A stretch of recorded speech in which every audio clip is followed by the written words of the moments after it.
What's good? What's good? Excuse me. I've been seeing this new statistic being shared around. I haven't fact checked it yet myself, but my lived experience tells me it's true. There has been apparently a surge, an 18% increase in homelessness in America. Doesn't shock me at all. I've dealt with it on and off the last 5 years myself. I technically classify myself as homeless right now, but in a not such a victim-y sort of way because, I have a minivan and I essentially chose this. Pardon that. Anyways, I chose this because I don't want to pay $1,000 or more for a crappy room to rent. It's just, I don't want to do that. Because I would essentially, I don't know how people do it. Well, I do know. A lot of Americans are in debt. I have a little bit of debt myself, but not a lot, thank God. I would probably have a lot if I was, the last year having to pay 12 grand just for a room. And I'm not exaggerating. In multiple instances over the last year, I found myself paying $1 grand for a crappy room in a crappy living situation.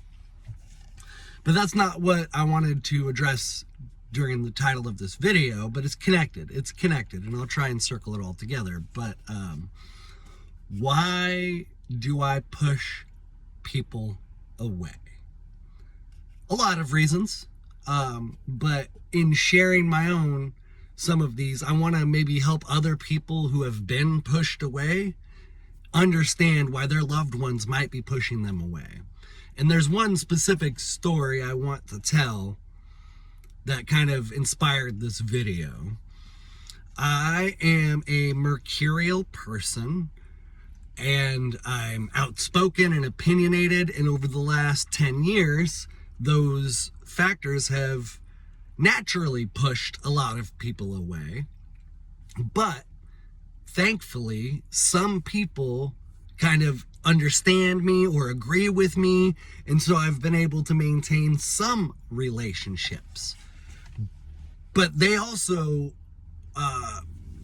are tenuous, maybe is a good word for it, and I take the blame for that. But let me just tell you, this friend who I reconnected with like 2 years ago, we went to like elementary school together, and then whatever, just didn't stay close, but then social media reconnected us, and we agree somewhat on some things, but he's more or less like, he doesn't want to rock the boat. He doesn't think we need to speak up about issues, but he agrees with me on some issues, which is just frustrating.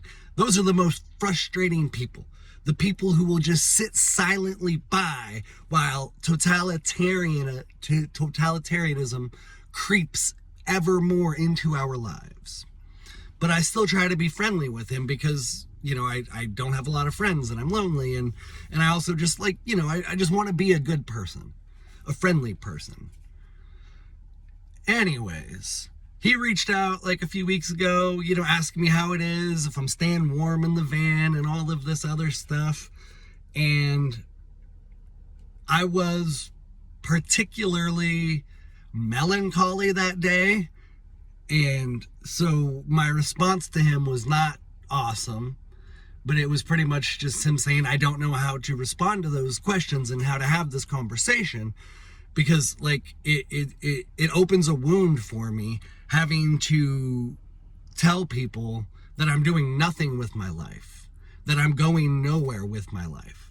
I do work and I do bust my butt. I just, I'm probably going to make around 50 to 60K this year when I file my taxes. So that's not a lot, but it's not also like a little bit. But in this economy, that's not great. Bottom line, that's not great. That's what's prevented me from racking up a crap ton of debt. I still have a little bit of debt. My minivan, I have a loan on this, and I have some credit card debt, but I'm not stressing. It's not like I Googled it because I was curious. The average American has like $8 grand in credit card debt right now. And that's the average, a lot of whatever. I'm under that. Thank goodness. Thank goodness. Because I've been living in my minivan. But ultimately, with someone who doesn't want to have the deeper, harder conversations we as a society need to have, because homelessness is a problem. Absolutely. And it's like overlooking the deeper issues that are creating the problem and then just trying to talk to me vapidly or like superficially about how I'm doing when you know I'm not doing well. You know that, Americans are struggling. I just didn't want to have to like pretend to be okay so I don't guilt him. That's another reason that we push people away, because we feel tremendous guilt when we open up to someone and they're helpless. It sucks being on the receiving end of someone's vulnerabilities and being helpless or feeling that you can't do anything for them, because all you want in the world is to do something for them, but you can't, and they know that. And so they feel guilty. We feel guilty. I feel guilty when I share vulnerability with people and they're left like they feel guilty. I feel guilty. Nobody wins. Everybody loses. You should have people in your life you can be vulnerable with, but this is something I more people don't understand. America has been just destroyed. There's the talking point, the middle class is disappearing, and it still exists, but the standard of living is significantly lower for the average American than it should be. And that's because the government, the globalists, the authoritarians, there's no right quite word for it, the elites, the oligarchs. So don't hammer me on the word thing, but they've destroyed the country. And for those of us who are just not drowning, but not making progress, there's a lot of shame, and maybe that's where I'll wrap up the video. I feel a lot of shame. Like when my friend asked me those questions, I felt shame because I'm wasting my potential. I have college degrees and I'm not dumb. I'm not a genius, but I'm competent. I'm intelligent, I would say. I just struggle to find work that pays enough to provide a meaningful existence. I did used to work for Boeing, but I have decided I don't really want to work for a military industrial complex company, a corporation. So that's my own fault, and I acknowledge that. But I don't want to help the people who steal our money and destroy our economy and kill foreign innocent people. I don't want to help them. And I still am by paying taxes. We're complicit in their murder and in their crimes. But I'm trying to reduce my complicity. But this is one reason why people might push you away, because they feel ashamed at where they're at in life.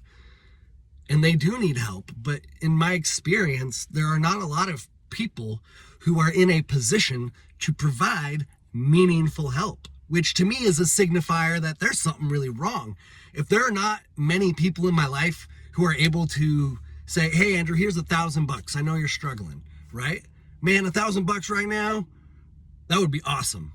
I want to buy a whole bunch of shirts because I made a shirt, no division. I'm going to put the link in the description. But like $1,000 would be awesome. But there are not many people in my life that can do that. So to me, if the average American doesn't even have $1,000 to give to their fellow American who's struggling, that's a problem. That's a major problem. I'm rambling now. I do that. Look at the title of this YouTube channel.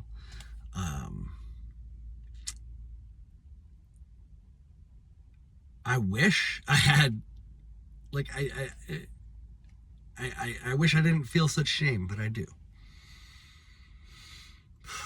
And that's just my own battle, but maybe someone you love is also feeling shame, and maybe this video has helped you see that that's where they're at, and you can maybe approach them from a different direction, one that doesn't trigger more shame. I know I said the T word. I'm in trouble. All right, I'm gonna end it there. Much love, y'all.